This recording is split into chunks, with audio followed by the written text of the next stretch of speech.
Hello and welcome to my channel. My name is Marie. I'm a graphic designer and thank you for downloading one of my digital files off of my Etsy shop.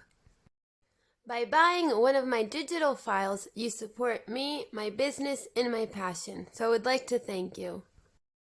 Immediately after your purchase, you can download the zip file. When you unzip it, you will find two folders, a no score folder and a scoring tool needed folder, each one containing 6 different file formats. You will also find a PDF file with instructions on how to use these digital files and a link to this video tutorial where I explain step by step how to create this diamond-shaped box. In the description, you can find links to my other tutorials with extra information that isn't included in this tutorial. What you need for this project: you'll need 1 sheet of cardstock paper between 175 and 300 grams. You will need another sheet of textured paper, craft glue, and a cutting machine, or in absence, a self-cut kit. Let's start by preparing your project in Silhouette Studio. If you have a Cricut, skip this part and go to the next part of the video. Let's start by opening the DXF file included in your folder. I'm going to open the scoring tool needed file, but you can go ahead and open the no score file. The next steps are going to be the same for both. Silhouette Studio has automatically resized the file so that all the parts fit on the mat. So at the moment, the template is smaller than the original size it was created in, but I'm going to show you how to resize it. Let's start by separating the 3 parts of the box and creating 3 groups, since you can cut them with 3 different materials if you like. So select everything by hitting Ctrl A and then go to Object, Release Compound Path. Now all the parts of our template are separate, so if you click and drag on any of the parts, you're going to separate them from their position. What we're going to do is click and drag a selection box over the bottom part of the box. Then go to Object and Group. We're going to do the same for the top part of the box, so click, drag, make sure you cover everything, and go to Object, Group. This last piece, also click, drag, cover all of the parts, and go to Object, Group. So now we have 3 separate groups, and if you click on any of them, it will select all the parts of that group. So you can easily select one of the groups and position it where you want on the board. As I said before, when resizing, you want to make sure you select all the parts. So hit Ctrl A to select everything, and then click and drag on one of the corner points and drag outwards to make the box bigger, or inwards towards the center to make it smaller. If you want to resize your box with specific dimensions, you're going to have to select all 3 groups and go to Object, Group to create a new group with all of the parts in it. Then go here to the size panel and make sure that the lock aspect ratio is closed and not open. So when you change one of the dimensions, the other one will change proportionally. So I'm going to change the height to 14.96 and hit Enter. This way I bring the box back to its original size, and you can see that the width changes proportionally with the height. Obviously you can enter whatever dimensions you want, and when you're done, select the group and go to Object, Ungroup. So now we still have the 3 parts of our box grouped but individually. Since I am going to print the top part of the box and the bottom part of the box using the same color paper, I'm going to fit them both on one sheet. Obviously, I'm going to try and save as much paper as possible. So I'm going to position the bottom part of the box up here and move the top part of the box here and see if I can line them up. So I'm going to select it, rotate it 180 degrees, and move it so it fits lined up with the bottom part of the box. Now my files will fit perfectly on an A4 sheet of paper. So it's time to cut the file. I'm going to cut this diamond shape here on a separate sheet of paper because the top and bottom are going to be cut on the same color sheet of paper, and the diamond is going to be cut on a separate texture. If you are using the no score template, you only have cut lines. So you can go ahead and click on the Send tab, and this new panel will open. You can use the Simple tab because you only have the cut lines, as I said. So all you have to do is select the material. So I'm going to choose cardstock plain for the box. And then make sure that your blade is set on cut. And if you like, you can adjust the settings. As simple as that. Upload your machine with the cutting board and paper and click send. When your machine is done cutting, go back to the Design tab and select the top and bottom part of the box and drag them off of the board. Since this is a simulation of the cutting mat, position the diamond where you want the machine to cut on the mat. Once you've positioned the template, go to the Send tab. And this time, whether you're using the no score or scoring tool needed file, we only have cut lines. So again, select the paper. This time I'm going to use textured heavy because the paper is thicker. Make sure that the blade is set on cut, upload your machine, and click send. Preparing your scoring tool needed file in Silhouette Studio. If you watched the first part of the tutorial, you should be at this point. So click on the Send tab, and then instead of staying on Simple, we're going to click on Line.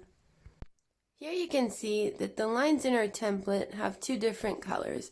There's the black lines, which are the cut lines, and the red ones that we need to change to score. Now let's start with the material, which I'm going to leave cardstock plain for both. And the black line, I'm going to leave the blade to cut.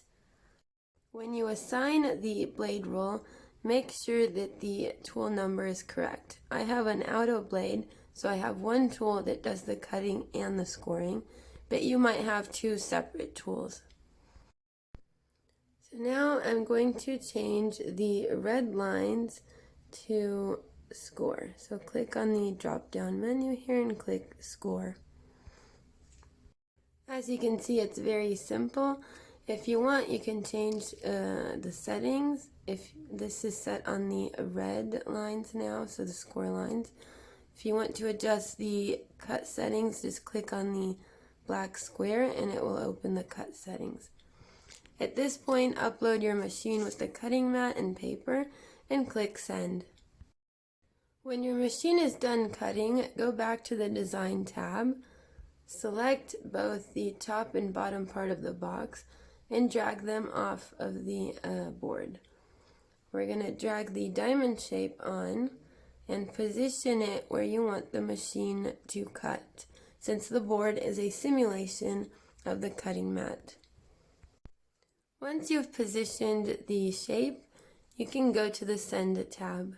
You can see that this diamond shape only has black cut lines. There are no score lines. So when you go to the Send tab If you decide to stay on the line section like you did for the previous cut, just deselect the color red, because we don't need it. And if you need to change the material of the cut lines, here I'm going to put cardstock textured heavy since the paper is different. I'm going to leave it on cut, and if you want, adjust the settings, upload your machine, and click send. If you used a silhouette and you are done cutting, you can skip the next part of the video where I go over Cricut Design Space and go to the assembly tutorial. Preparing your file in Cricut Design Space. Open Cricut Design Space and click on New Project. A new canvas is created. Go to the upload icon and click on it. Then go to Upload Image. Here you can see the file formats that are supported by the program. Click on Browse and open one of the SVG files. I'm going to open the scoring tool needed, but if you open the no score file, it's the same. Now click on Upload and click on the uploaded template, Add to Canvas. The program has grouped all of the template parts into one group. So if you click anywhere on the group, you can drag. I'm going to zoom out so you can see all three parts of our box here. If you want to change the dimensions of the box, it's best to do so while everything is grouped, because you want to make sure that when resizing you select all the parts of the template or the box won't turn out. So just select and drag on one of the corner points, drag outwards to make it larger and inwards to make it smaller. If you want to change your box to specific dimensions, go to the top tab in the size section. Make sure that the lock icon is closed so that you lock the proportions.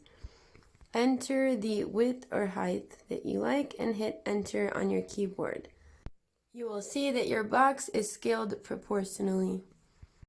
Once the box is the size you want, click the group and go to the ungroup icon. Now all the parts of our template are separate.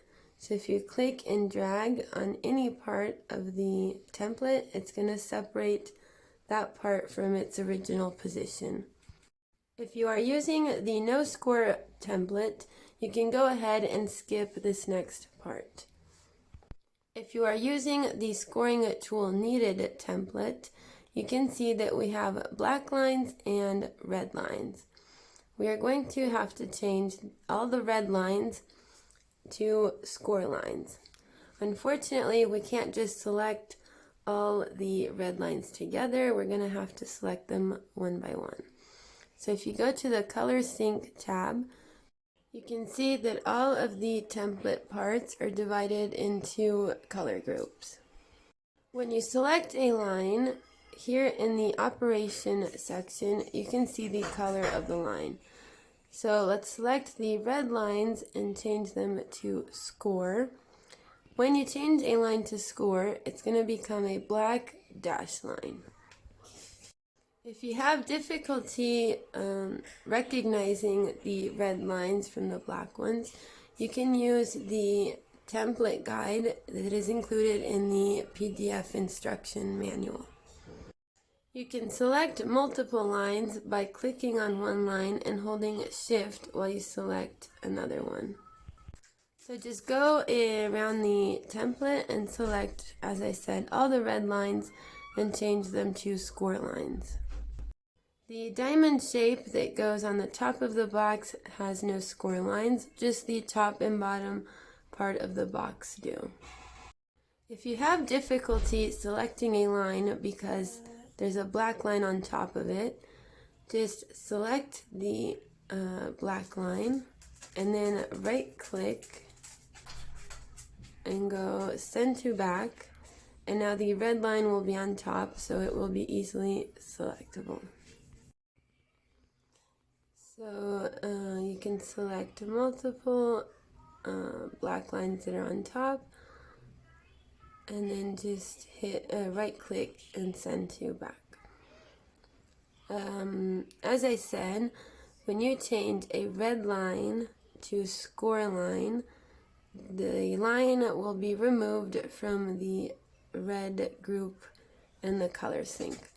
So when you see that there are no red lines left, you know that you have changed all of them correctly. I know this might take a few minutes. As I said, I don't know a way that you can select by color. If anyone does, please leave the explanation in my comments.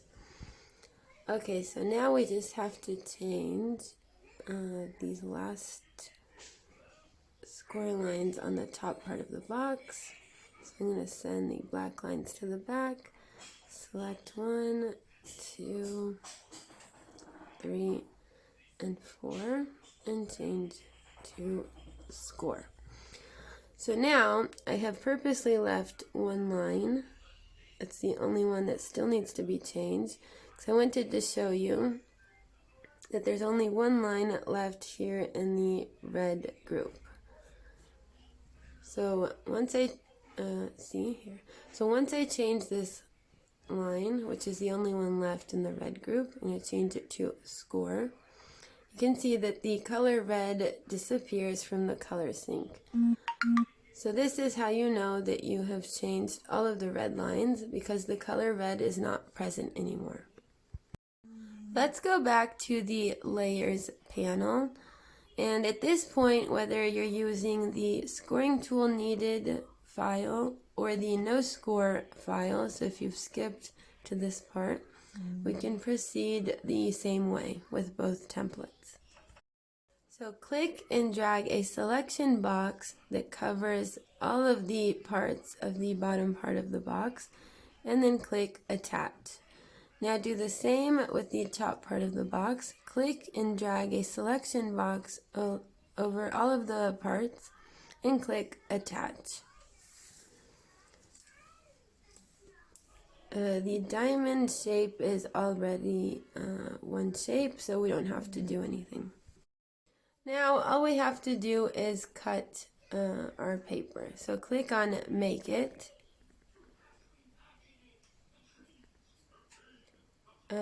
Select your mat. I'm just going to go with the default settings. And you can see that our 3 parts were divided on 2 cutting mats.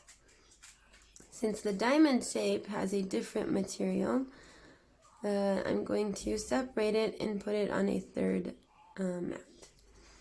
So I'm going to click on it, click on the 3 dots here, and move object. I'm going to create a new mat, use the same color, and confirm. So now each part of our box, there's 3 parts, is on a separate cutting mat. Now you can either use 3 different papers to cut each one, or you can use the same paper for the first 2, which is the top and bottom part of the box, and just use a texture paper for the diamond shape. I don't have a Cricut, I have a silhouette, so at this point I can't continue, but if you click confirm, you have to add the material that you're going to use, cardstock plain for the top and bottom part, and a heavy texture cardstock for the diamond shape. Depending on your machine, you might have to change the settings for the scoring tool. Assembly tutorial. If you followed the first part of the tutorial and used a cutting machine, you have already used your cardstock paper and your texture paper to cut out the shapes that we need for our diamond box. I have a silhouette, you might have a Cricut or a self-cut kit, but the end result should be the same. You will have a diamond shape cut out of your texture paper, it looks like this. And we're gonna pull out these cutouts here. I always do it from the back, so if the paper rips a little bit, it won't be noticeable from the front. This is the part that's gonna be glued. So I'm gonna take all the parts out, and here is our diamond shape. You will also have the bottom part of the box and the top part of the box. These two are similar except for the finger holder cutout. So we have our diamond, our top part of the box, and the bottom part of the box. Let's start folding. You have already made your fold lines. So let's fold all of the sides and then the glue flaps. Go around until your folds look like this. This box is the same except for the cutout, so fold downwards, go around by folding all of the sides, everything is folded downwards, and then fold all of the glue flaps. There we go. So our two box parts kind of look the same except for the finger cutout, as I said. So I'm going to start by gluing the diamond shape on the top part of the box. I'm going to do this first so you can easily apply pressure if you need to stick it onto the paper because it's still flat. If you glue the flaps first, you can't apply as much pressure. So add glue. Make sure you go all around the edges with the glue. Wait a few seconds for the glue to dry, otherwise it's gonna move. And apply it onto the top part of the box. It should fit perfectly. So make sure that it doesn't move and apply pressure all over the diamond shape so that it sticks well on every part. I'm going to put this aside while it dries, and we're going to start by gluing the bottom part of the box. So I'm going to apply the glue on all of the glue flaps because I am going to use these clips to keep them into place while the glue is drying. If you don't have clips and you're going to hold it with your fingers, I would suggest you glue one flap at a time. After applying the glue, I always wait a few seconds before starting, otherwise the glue won't stick correctly. So we're going to fold the glue flap under the side of the box, and we're going to bring the cut all the way to the fold line, like this. Apply pressure with your fingers, and if you want, you can use these clips to keep the paper into place while the glue dries. If you're holding it in between your fingers, make sure that the glue is dry before letting go, otherwise the flap might move out of place. So again, I'm going to apply pressure with my two fingers and add the clip to keep it into place. I'm going to do this all around the box. Again, bring the glue flap underneath and bring the side of the box all the way to the fold line. If the glue dries and your flap is not correctly aligned, the box might not close or open properly. So make sure that all the parts are in position in the correct position while the glue is drying. Now that I have glued all of the sides, I'm going to move this box to the side so that it dries. In the meantime, this is probably dry, and if it is, we can get started and glue the glue flaps just like we did with the bottom part of the box. So I'm going to apply the glue to all the flaps at the same time because I like the glue to sit a few seconds before I start. But as I said, if you're doing it with your fingers, just glue one at a time. There, I'm going to apply pressure and add the clip. If you're using the clips, make sure that glue doesn't get on them, otherwise they will get stuck to the box. Again, here. And as I said before, make sure that the glue flap goes under the side of the box, and that the cut line is aligned with the fold line. Otherwise, our box might not turn out.